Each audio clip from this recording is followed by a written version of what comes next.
निष्ठा की सत्ता काय महत्त्वाची असते हा खरं तर प्रत्येकाचा वैयक्तिक प्रश्न असतो. पण पुण्यात मात्र मोठी घडामोड घडली आहे. दोन राष्ट्रवादी काँग्रेस पक्षाचे गट हे एकत्र आले, त्यांची गट्टी जमली आहे. मात्र पवारांच्या शिलेदारानं त्यांची साथ सोडली आहे. आता मी असं का म्हणते ते सविस्तर समजून घेणार आहोत या रिपोर्टमधून. त्यासाठी व्हिडिओ शेवटपर्यंत पहा. नमस्कार, मी कोमल, सकाळमध्ये आपलं स्वागत. राजकारणात कधीही काहीही होऊ शकतं. त्यात राष्ट्रवादी काँग्रेस पक्षात गट्टी होऊच शकते अशी याआधी अनेकदा चर्चा झाली आहे.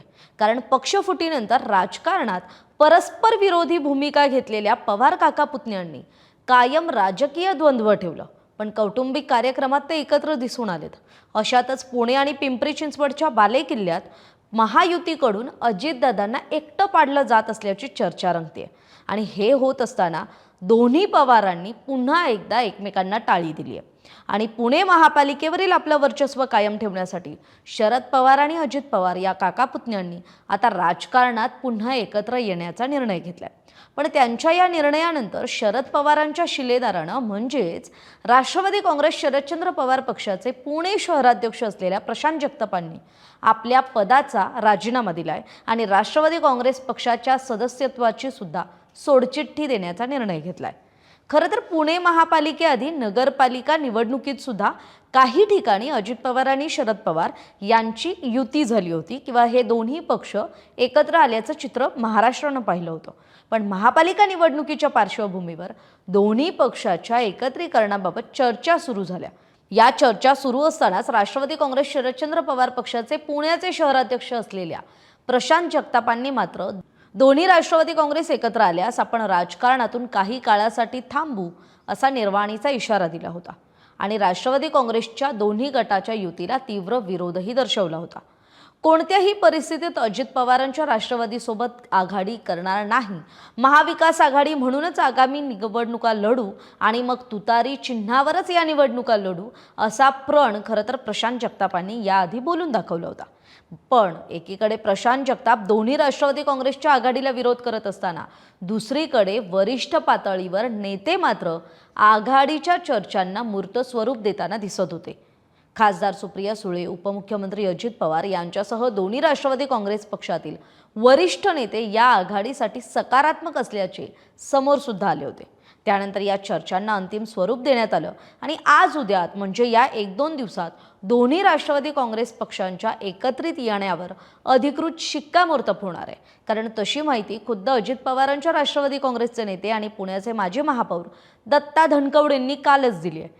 त्यात प्रशांत जगतापांच्या विरोधाबद्दल त्यांना ज्यावेळी माध्यम प्रतिनिधींनी विचारलं तेव्हा प्रशांत जगताप हे फक्त त्या पक्षाचे पुणे शहराध्यक्ष आहेत, पण निर्णय हा वरिष्ठ पातळीवर होत असल्याचं खरं तर धनकवडेंनी म्हटलं आणि एक प्रकारे प्रशांत जगतापांना पहिला टोला तिथे बसला.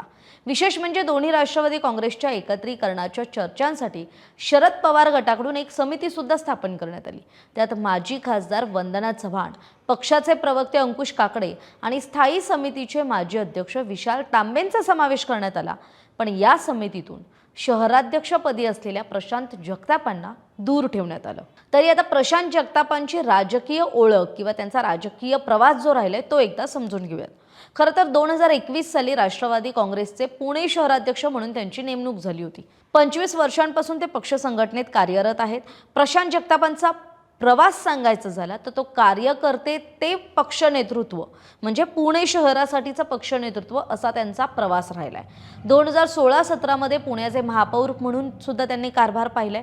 त्यांच्या कारकिर्दीत या महापौर पदाच्या कारकिर्दीत स्मार्ट सिटी आणि मेट्रो प्रकल्पाचं खरं तर पंतप्रधान नरेंद्र मोदींच्या हस्ते उद्घाटन झालं होतं आणि त्यावेळी या 2 कार्यक्रमांच्या वेळी खरं तर राज्यात भाजप आणि शिवसेना युतीची सत्ता होती, पण पुणे महापालिकेत राष्ट्रवादी काँग्रेसची सत्ता होती आणि महापौर म्हणून जगतापांनी त्यावेळी सुद्धा भाजपसोबत संघर्ष केला होता.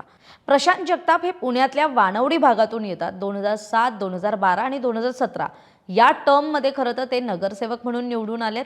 राष्ट्रवादी काँग्रेसचे 2000 मध्ये शहर सरचिटणीस आणि चिटणीस असा म्हणून सुद्धा त्यांनी कारभार पाहिलेला आहे. PMPच्या संचालक पदाची संधीसुद्धा त्यांना मिळाली होती आणि त्याचाही कारभार त्यांनी पाहिलाय. त्यामुळे खरं तर प्रशांत जगताप यांच्याबाबत सांगायचं झालं तर पुण्यातल्या राष्ट्रवादी काँग्रेसमधलं ते एक महत्त्वाचं नाव होतं, महत्त्वाचं नेतृत्व म्हणून त्यांच्याकडे पाहिलं जात होतं. कारण ज्यावेळी खरं तर अजित पवारांनी सुद्धा पवारांची साथ सोडली त्यावेळी सरकार विरोधात संघर्ष करताना सुद्धा प्रशांत जगताप पुढे राहिले. शरद पवारांवर, सुप्रिया सुळेंवर ज्यावेळी खरं तर अजित पवार गट असेल वा सत्ताधाऱ्यांकडून ज्या वेळी टीकेचे बाण सोडण्यात आले त्यावेळी सुद्धा त्याला उत्तर हे प्रशांत जगतापांनी आपल्या आंदोलनाच्या माध्यमातून असेल, आपल्या प्रवक्तेपदाच्या जबाबदारीवर असताना असेल, त्यांनी कायम विरोधकांच्या टीकेला उत्तर दिलेलं आहे. त्यामुळे 2 दशकं राजकारणात पवारांच्या निष्ठेपायी घालवलेल्या प्रशांत जगतापांनी आपल्या समर्थक कार्यकर्त्यांसोबत खरं तर या संदर्भात बैठक घेतली आणि या बैठकीत त्यांनी पक्षाच्या पदाचा म्हणजे शहराध्यक्ष पदाचा आणि सदस्यत्वाचा राजीनामा देण्याचा निर्णय घेतला आणि मग त्यांनी हा राजीनामा खासदार सुप्रिया सुळेंकडे सुपूर्द केलाय. आता राजीनामा स्वीकारल्यानंतर जर त्यांचा राजीनामा स्वीकारला गेला तर पुढे प्रशांत जगताप यांचा राजकीय प्रवास कसा असेल हा सुद्धा एक महत्त्वाचा प्रश्न आहे. कारण त्यांच्यासमोर 2 पर्याय आहेत. एक तर शिवसेना उद्धव बाळासाहेब ठाकरे पक्षासोबत जाण्याचा किंवा काँग्रेसचा पर्याय निवडण्याचा. त्यामुळे आता प्रशांत जगताप या 2 पर्यायांपैकी कुठल्या पक्षासोबत जाणं पसंत करतात की ते खरंच त्यांनी दिलेला शब्द जो आहे की ते काही काळासाठी थांबतील आणि तो सगळा विचार करतील. कारण ही सगळी जी घटना घडली आहे या घटनेबाबत खरं तर प्रशांत जगतापांनी मागे शरद पवारांसोबत सुद्धा बैठक घेतली होती आणि शरद पवारांना सुद्धा त्यांनी पुणे महापालिकेत जर आपण अजित पवारांच्या राष्ट्रवादी काँग्रेससोबत गेलो तर आणि जर आपण महाविकास आघाडी म्हणून लढलो तर काय परिस्थिती असेल याबाबत अहवाल सादर केल्याचं सुद्धा प्रशांत जगतापांनी त्यावेळी सांगितलं होतं. त्यामुळे खरं तर प्रशांत जगताप यांचा एकूणच विरोध डावलून हा निर्णय फायद्याचा असणार आहे की त्यांना आत्मचिंतन करायला लावणार आहे हे तर येणारा काळच सांगेल. पण आगामी महापालिकेच्या निवडणुकीत आता प्रशांत जगताप हे उतरणार आहेत का आणि जर उतरले तर ते कुठल्या पक्षाकडून उतरतील याविषयीची आपली मतं कमेंट करून जरूर सांगा.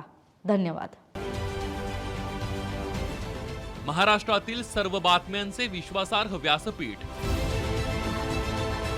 सकाळच्या सर्व सोशल मीडिया प्लॅटफॉर्मला लाईक, फॉलो आणि सबस्क्राईब करा. तसंच सर्व नोटिफिकेशनसाठी बेल आयकॉन प्रेस करायला विसरू नका.